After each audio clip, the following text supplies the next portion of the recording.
अस्सलाम एवरीवन और welcome back. हमने 3 फाइनेंशियल स्टेटमेंट्स कर लिए which is I think the basis जिसकी बेसिस पे इन्वेस्टमेंट होती है।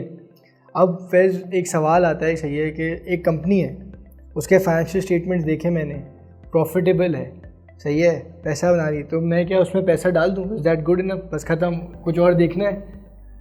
तो फाइनेंशियल स्टेटमेंट्स की हमने मोटी मोटी बातें इसलिए की थी बिकॉज एक्चुअली जो फाइनेंशियल स्टेटमेंट्स हमें निकालना चाहिए वो है रेशियोज़, ठीक है, ताकि हम फॉर एग्जांपल एक कंपनी को अपनी इंडस्ट्री से कंपेयर कर सकें या एक कंपनी को अपने पास से कंपेयर कर सकें, फ्यूचर की हम कोई प्रेडिक्शन कर सकें।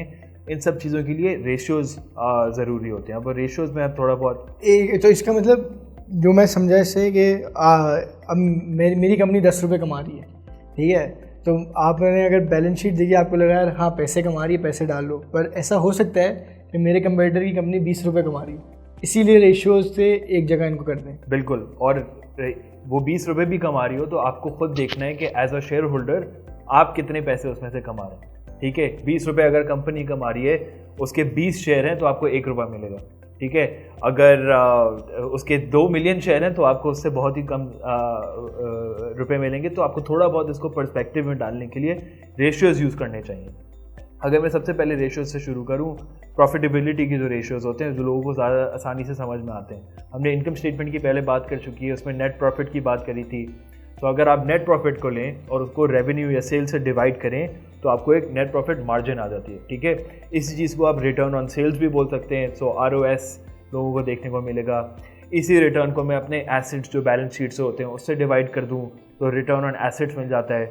इसी चीज़ को अगर मैं रिटर्न ऑन इक्विटी बनाना चाहूँ तो मैं इक्विटी से डिवाइड कर दूँ। तो काफ़ी सारे तरीके हैं प्रॉफिटेबिलिटी देखने के कि हम रिटर्न को या तो सेल से डिवाइड कर दें, या रिटर्न को एसेट से डिवाइड कर दें, या रिटर्न को इक्विटी से डिवाइड कर दें। तो ये प्रॉफिटेबिलिटी के थोड़े बहुत आपके रेशियोज़ आ जाते हैं। इसमें अगेन अगर मैं individual level, share holder level पे आऊँ तो अर्निंग्स जो होती हैं उनको अगर मैं नंबर ऑफ़ शेयर से डिवाइड कर दूं, ठीक है। अब अर्निंग्स हमने लास्ट टाइम बात करी थी कि नेट प्रॉफिट होता है, उसमें थोड़ी सी एडजस्टमेंट्स होती हैं, कोई प्रिफर्ड डिविडेंड्स एक्सेट्रा, थोड़ी बहुत चीज़ें होती हैं। तो अर्निंग्स जो होती हैं उसको अगर हम टोटल शेयर से डिवाइड कर लें तो हमें EPS मिलता है, अर्निंग्स पर शेयर। उसी तरह अगर कुछ कंपनियां हमने पहले भी मेंशन किया है कि डिविडेंड्स देती हैं, तो अगर डिविडेंड्स को हम नंबर ऑफ शेयर से डिवाइड कर दें, DPS कहलाता है वो, डिविडेंड्स पर शेयर। अच्छा, इसमें मेरा एक सवाल है, चॉप यू हो गई है, सही है। एक सवाल ये कि ये बात क्या कहते हैं, सच है क्या कि डिविडेंड जो कंपनी ज़्यादा देती है वो अच्छी कंपनी है और जो डिविडेंड नहीं देती वो बुरी कंपनी है? तो नॉट नेसेसरीली। अब पाकिस्तान में जनरली ट्रेंड है कि डिविडेंड जो कंपनियां देती हैं उनको उनमें इन्वेस्ट करना चाहिए। हम वापस जो हमारी प्रीवियस वीडियोज़ में हमने बातें की हैं कि हमें अपनी रिस्क प्रोफाइल थोड़ी सी देखनी चाहिए। अगर हम मैच्योर इन्वेस्टर हैं, ओल्ड इन्वेस्टर हैं, हाँ सही है, वी वांट स्टडी इनकम, तो हम डिविडेंड यील्डिंग स्टॉक कहलाते हैं, ठीक है, जो डिविडेंड ज़्यादा देते हैं। इनके अगर आप DPS को EPS से डिवाइड करेंगे, मैं कॉम्प्लिकेटेड बातें कर रहा हूँ, but like dividend pay out ratio देखेंगे तो बहुत ज़्यादा हाई होगा उनका। वो इसलिए क्योंकि वो अपने इन्वेस्टर्स को खुश रखना चाहती हैं, वो इसलिए क्योंकि उनके पास एक्सेस कैश है टू पे आउट फॉर डिविडेंड्स। लेकिन ऐसी भी कंपनियां होती हैं जो ग्रोथ माइंडसेट लेके बैठी होती हैं। तो छोटी कंपनियां जो कि कैपिटल गेन हमें बहुत प्रोवाइड कर सकती हैं, वो पैसा instead of paying out to share holders in form of dividends वो री इन्वेस्ट करेंगे। हमने कैश फ्लोज में बात करी थी, तो उसमें investment cash flows from investing उनकी जो है बढ़ जाएगी, नेगेटिव होगी, क्योंकि वो डिविडेंड्स नहीं पे आउट कर रहे होंगे। और इसी तरह आपको थोड़ा बहुत अंदाज़ा हो जाता है कि अच्छा अभी हम पैसा स्पेंड कर रहे हैं कैपिटल एक्सपेंडिचर्स, फिक्स एसेट्स, इन सब चीज़ों में, तो फ्यूचर में ग्रोथ अच्छी होनी चाहिए। और इसका एग्जांपल जैसे ये कोई इसके एग्जांपल देंगे, कौन सी कंपनी होती हैं जो कि डिविडेंड नहीं देती but nonetheless they are amazing company? तो आप अमेरिका में ही देख लेना, तो आपको कभी आपको ये दिखने को नहीं मिलेगा कि अमेजॉन तो आई थिंक कोई 18-19 साल तक एक कुछ कोई डिविडेंड नहीं दिया था, अभी भी आई डोंट थिंक इतना ज़्यादा देते हैं। सो लार्ज टेक्नोलॉजी फर्म्स अगर आप देखेंगे, their share holders don't really care about dividends, they care about growth, ठीक है। तो इसको जो मेरी अंडरस्टैंडिंग हुई इसमें वो ये है कि कंपनी के पास एक अर्निंग आई, सही है, कंपनी के पास अब चॉइस है कि मैं उस अर्निंग को अपने शेयर होल्डर में बांट दूं। अगर वो चूज़ करती है कि वो बांट दे तो इसका मतलब वो डिविडेंड डिक्लेयर कर दिए। पर अगर कंपनी जैसे फॉर एग्जांपल अमेजॉन है, उसमें जेफ बेजोस बोलता है कि यार नहीं, ये पैसा मैं बांट नहीं रहा, इस पैसे को मैं यूज़ करूँगा इन्वेस्टमेंट्स करने के लिए जो कि फ्यूचर में और अच्छा रिटर्न ला के देगी, तो वो कंपनीज डिविडेंड नहीं देती। तो ये ज़रूरी नहीं है कि जो कंपनी ज़्यादा डिविडेंड दे वो अच्छी कंपनी हुई और जो नहीं देती वो बुरी कंपनी है।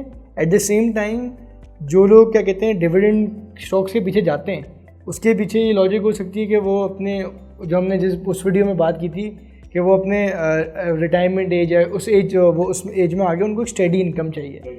बट यंग लोग हैं, उनको ये चीज़ मैटर नहीं कर सकती ज़्यादा कि डिविडेंड देती है नहीं देती, इस बेसिस पे अलोन जज ना करें। बिल्कुल, एग्जैक्टली, परफेक्ट। और भी बेसिस हैं जिसके बारे में आपको थोड़ा बहुत सोचना चाहिए। अब मुझे एक और रेशो है प्राइस टू अर्निंग्स, ठीक है। अब आपने EPS की बात करी, उसको आप शेयर प्राइस देखें और उसको कंपेयर करें आपके EPS से। ये जो रेशो है, I think it tells a lot about a country, उसकी stock market, a company itself. तो पाकिस्तान के केस में अगर ये इसको PE रेशो कहलाते हैं, प्राइस टू अर्निंग्स रेशो, तो अगर आप पाकिस्तान का डेटा देखेंगे पूरी मार्केट का, तो हमारा रेशो बनता है कोई 6 to 7x। इसका मतलब अगर आपकी अर्निंग ₹1 है तो EPS जो है वो ₹1 का है, आपकी प्राइस कोई 7-8 या 6-7 रुपए की है, तो 6 टाइम्स वैल्यू करती है every rupee of earning in Pakistan. यही नंबर जो है इंडिया में फॉर एग्जांपल 22 से भी ज़्यादा है, ठीक है। तो उधर जो है हर every rupee of earning is valued at 22 times more. और ये डिफरेंस क्यों? डिफरेंस प्राइमरीली बिकॉज सेक्टर्स बहुत डिफरेंट होते हैं, ठीक है। अब आप सोचें for a company like a technology firm like Pakistan की अगर आपको एग्जांपल ले लें, चले कोई स्पेसिफिक एग्जांपल नहीं देते, कोई हमें इधर रिपोर्टिंग के इश्यूज ना हो जाए, लेकिन टेक्नोलॉजी फर्म्स आप जनरली देखेंगे तो उनके यही रेशोज़ पाकिस्तान में 25 से 30 तक होंगे, ठीक है। तो बिकॉज वो आप एक्सपेक्ट कर सकते हैं फ्यूचर ग्रोथ ज़्यादा है उनकी, तो मार्केट जनरली उसको वैल्यू ज़्यादा कर रही है। लेकिन अब आप फिर इधर बड़ी कंपनियों को देखेंगे, और सब जानते हैं इधर बड़ी कंपनियां कौन सी हैं, उनके रेशोज़ आपको देखेंगे 5 से 6 के बीच में, ठीक है। इसका इसीलिए आपकी टोटल एवरेज जो है वो 6 से 7 के बीच में आ जाती है। तो कोई छतें फाड़ने वाली कंपनीज भी हैं इधर और कुछ स्टेबल कंपनीज भी हैं। Got it. तो बेसिकली पॉइंट वहीं पे आता है कि जो स्टेबल कंपनीज हैं वो कैश रिटर्न करती हैं शेयर होल्डर्स को, जो ग्रोथ कंपनीज होती हैं वो बोलती हैं जो हाई PE पे ट्रेड हो रही हैं उनका ग्रोथ फ्यूचर ज़्यादा है इसलिए वो डिविडेंड कम देती हैं। उस पैसे को यूज़ करके वो लोग क्या कहते हैं इन्वेस्टमेंट्स करते हैं जो कि फ्यूचर में ज़्यादा रिटर्न्स ला के देते हैं। परफेक्ट, ठीक है। तो अब क्या कहते हैं, हमने ये कर लिया, और अब जैसे टेक्नोलॉजी कंपनी ने मैंने डिसाइड कर लिया कि भाई मुझे टेक्नोलॉजी कंपनी में इन्वेस्ट करना है। अब इनमें और क्या चीज़ें हैं जो मैं देख सकूँ कि यार ये अच्छी, इनमें से कौन सी मैं इन्वेस्ट करूँ मैं? बिल्कुल। सो लोग देखते हैं प्रॉफिटेबिलिटी रेशियोज़ को, इन PE रेशियोज़ को, इन चीज़ों को देखते हैं। कुछ लोगों को देखना है कि कंपनी की हेल्थ कैसी है, ठीक है, उसकी एफिशिएंसी कैसी है। तो एफिशिएंसी थोड़ी बहुत जज करने के लिए लोग टर्नओवर रेशियोज़ यूज़ करते हैं। तो टर्नओवर रेशियो क्या हुआ कि आप अपने सेल्स जो है आप कैसे सेल्स कैसे रही हैं आपकी, ठीक है, ज़्यादा एसेट्स यूज़ कर रहे हैं, फिक्स एसेट ज़्यादा यूज़ कर रहे हैं, या फिर आपका एसेट लाइट मॉडल है। ये भी चीज़ें लोगों ने सुनी होंगी। सिंपल एग्जांपल इसका जो है, इस टर्म को बोलते हैं ऑपरेटिंग लेवरेज। आप फेसबुक का एग्जांपल ले लें, ठीक है। फेसबुक ने एक ज़माने में इन्वेस्टमेंट कर ली, अपना इंफ्रास्ट्रक्चर बनाया, IT सर्वर्स एट्सेट्रा, लेकिन अब अगर उसको एक और यूज़र चाहिए, उसको वापस वो फिक्स एसेट डेवलप करने की ज़रूरत नहीं है, ठीक है। उनकी marginal cost to get another user is very low, ठीक है। इसका मतलब ऑपरेटिंग लेवरेज बहुत ज़्यादा है, तो वो सेल्स अपनी बहुत ज़्यादा बढ़ा सकती हैं given a certain level of assets, और ग्रोथ बहुत आसानी से होगी। यही चीज़ थोड़ी पाकिस्तानी अगर हम कॉन्टेक्स्ट में देख लें, अगर इम्तियाज़ सुपर स्टोर जो है अपने आप को PSX पे लिस्ट कर दे, ठीक है, उसको अपनी सेल्स बढ़ाने के लिए ईच टाइम एक और स्टोर खोलना पड़ेगा, जिसका मतलब बैलेंस शीट पे आपको दिखेगा कि उनके एसेट्स बढ़ने पड़ेंगे for sales to increase in the future, ठीक है। तो ये ऑपरेटिंग लेवरेज का थोड़ी सी टर्म होती है। और भी रेशियोज़ होते हैं, लेवरेज रेशियोज़। कुछ लोगों को देखना होता है कि कंपनी डेट कितनी ले रही है, उसकी वैल्यू कितनी है कंपेयर टू डेट, उसकी डेट कितना है कंपेयर टू इक्विटी, वो सारे रेशियोज़ भी होते हैं। उसकी हम थोड़ी सी डेफिनेशन डाल देंगे। हाँ, हमारी ये क्या कहते हैं, हमारा पर्पस ये है कि ओवरव्यू दें। तो ये क्या कहते हैं, जो भी आपको रेशियोज़ अगर समझ नहीं आ रहे, कुछ नहीं आ रहे, पिंगस हम इसको आंसर करेंगे कि इसका रीज़न क्या है और ऐसा क्यों होता है।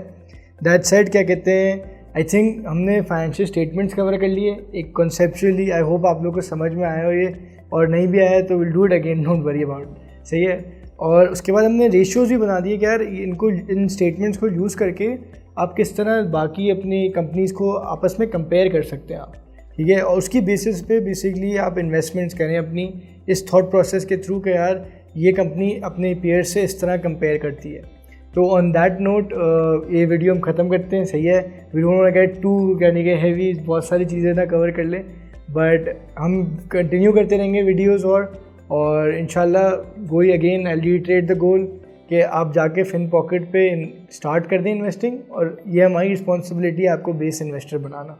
ठीक है, थैंक यू।